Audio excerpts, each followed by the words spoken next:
जान दे दी।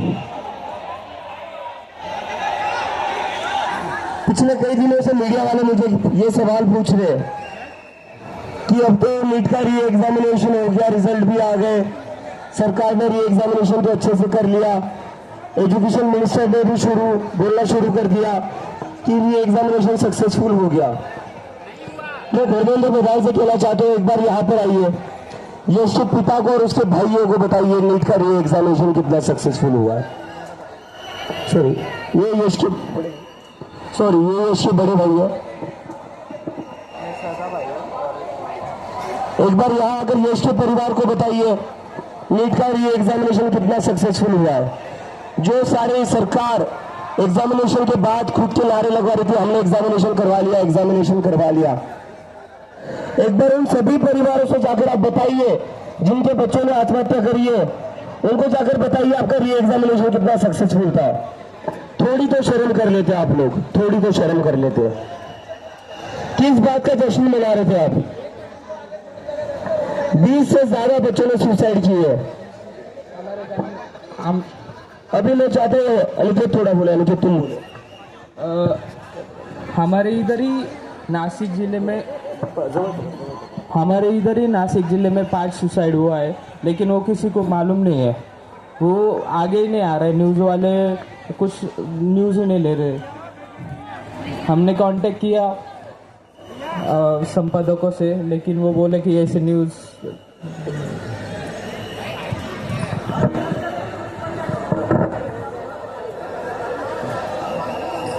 अनिकेत का कहना है कि ये जो नंबर आ रहा है हमारे पास नीट के बच्चों के सुसाइड का 20-25, वो बहुत कम नंबर है, अंडर रिपोर्टेड नंबर है। और भी ज्यादा बच्चों ने सुसाइड करी है, लेकिन इनकी न्यूज में बात नहीं हो रही है। हम इस्तीफा क्यों मांग रहे थे? हम इसीलिए इस्तीफा मांग रहे थे ना, हम इसीलिए तो इस्तीफा मांग रहे थे ना कि अगर एक भी बच्चे की जान जाती है तो उसके बाद किसी की तो रिस्पॉन्सिबिलिटी हो, कोई तो जिम्मेदारी ले। अकाउंटेबिलिटी नाम की तो कोई चीज होनी चाहिए ना इस देश में। पोर्तुगाल में, यूरोप का एक देश है पोर्तुगाल, उसमें एक इंडियन टूरिस्ट की डेथ हुई थी। वो तो पोर्तुगाल का नागरिक भी नहीं था, वो इंडियन टूरिस्ट था जो पोर्तुगाल घूमने गया था। जब उसकी डेथ हुई तो पोर्तुगाल के मिनिस्टर को इस्तीफा देना पड़ा था, और उनसे किसी ने इस्तीफा मांगा नहीं था, उन्होंने खुद इस्तीफा दिया था। और वहां पर अपने ही देश में अपने ही 20 से ज्यादा बच्चे सुसाइड कर रहे पेपर लीक की वजह से। उसके बाद भी इन लोगों ने शर्म नहीं, उसके बाद भी उन्हें जश्न मना रहे कि हमने री एग्जामिनेशन कर लिया, आपकी इस बात का प्रोटेस्ट हो रहा है, हमने री एग्जामिनेशन कर लिया, आपकी इस्तीफा मांग रहे हो। इन लोगों ने जरा सी भी शर्म नहीं बची है। अगर यही इनके बच्चे होते तो क्या यही कहते हैं कि री एग्जामिनेशन हो गई, अब किस बात का प्रोटेस्ट हो रहा है? नहीं, इनके बच्चे नहीं पढ़ते, आप सही कह रहे हो। इनके बच्चे,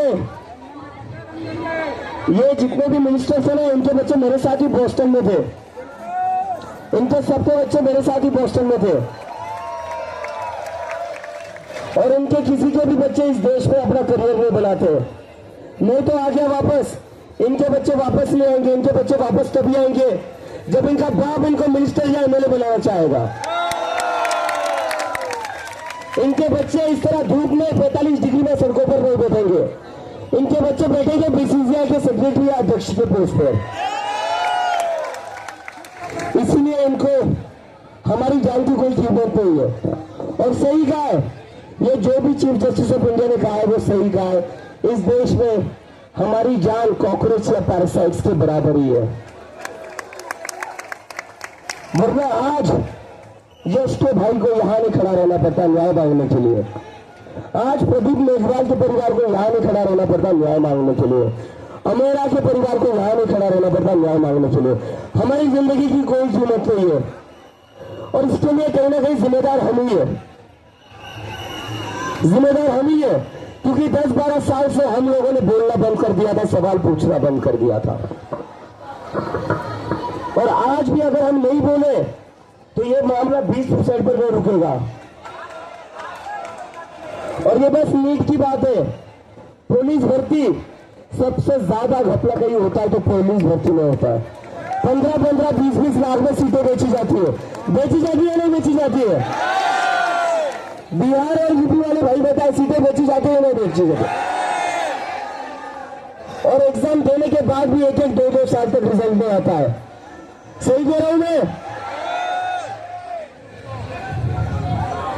और ये जो दिल्ली पुलिस ने सोनम वांगचुक को गुंडों की तरह, क्रिमिनल की तरह यहां से उठाकर लेकर गई है, उनकी खुद की सीटें बेची जाती है 20-20 लाख में। उनके खुद के पेपर लीक होते या नहीं होते? तो इसी के खिलाफ हमें लड़ना है और इसी के खिलाफ लड़कर ही ये देश बदलेगा। अब ये देश बस इलेक्शन लड़ने से नहीं बदलेगा, अब हमें सड़क पर लड़ना पड़ेगा, तभी जाकर ये देश बदलेगा। क्योंकि इलेक्शन इस देश में कैसे हो रहे सबको पता है। वोट चोरी हो रही है। अब आपको वोट की भी जरूरत नहीं इन लोगों को। अगर आपके वोट की जरूरत होती इन लोगों को तो अब तक धर्मेंद्र प्रधान इस्तीफा दे चुका होता। अगर आपके वोट से कोई फर्क पड़ता तो नरेंद्र मोदी इस आंदोलन के पहले दिन ही धर्मेंद्र प्रधान का इस्तीफा ले लेते। लेकिन कोई बात नहीं, नरेंद्र मोदी ने धर्मेंद्र प्रधान का इस्तीफा ले लिया, अब हम नरेंद्र मोदी का इस्तीफा ले लेंगे। लेना या नहीं लेना है? लेना है या नहीं लेना है? और मोदी जी को कहना चाहते हो अभी भी वक्त है, आदत डाल लो जनता की सुनने की, अपने मन की बात कम करिए। क्या बोलेंगे? यश बहुत ही होनहार स्टूडेंट था। लगभग दिन में 16 से 17 घंटे पढ़ाई करता था। उसने जब फांसी ली, फांसी दोपहर को 2 बजे ली उसने। 1 बजे उसने उसके माँ के साथ खाना खाया, दोनों ने साथ में मिलकर खाना खाया। उसके बाद वो अपने रूम में गया। मम्मा पापा को लगा कि वो पढ़ाई करने रूम में गया होगा, क्योंकि 21 तारीख को एग्ज़ाम थी। और वो जो रूम में गया, वो 1 घंटा हो गया, वो आ ही नहीं रहा था। तो अनिकेत ने रूम का दरवाज़ा हिलाया तो दरवाज़ा ही नहीं हिल रहा था। दरवाज़ा तोड़ दिया, लेकिन तब तक उसकी जान जा चुकी थी। बहुत ही होनहार स्टूडेंट था। कभी 21 साल में कभी किसी से उनसे झगड़ा नहीं किया। बहुत ही हंसमुख उसका चेहरा रहता था, हमेशा स्माइल करता रहता था। अपने मम्मी पापा से कभी भी किसी बात की उसने डिमांड नहीं की। और ये अनिकेत का ही टी शर्ट और कपड़े पहनता था। कभी भी किसी भी बात के लिए वो मम्मी पापा से जिद नहीं करता था। बहुत ही होशियार और अच्छा लड़का था। हमको, हमारे पूरी फैमिली को 1 महीना लगा, अभी 1 महीना हो गए उसको जाए हुए। तो हम खुद को संवार पाए, वो भी इधर आ गए हम।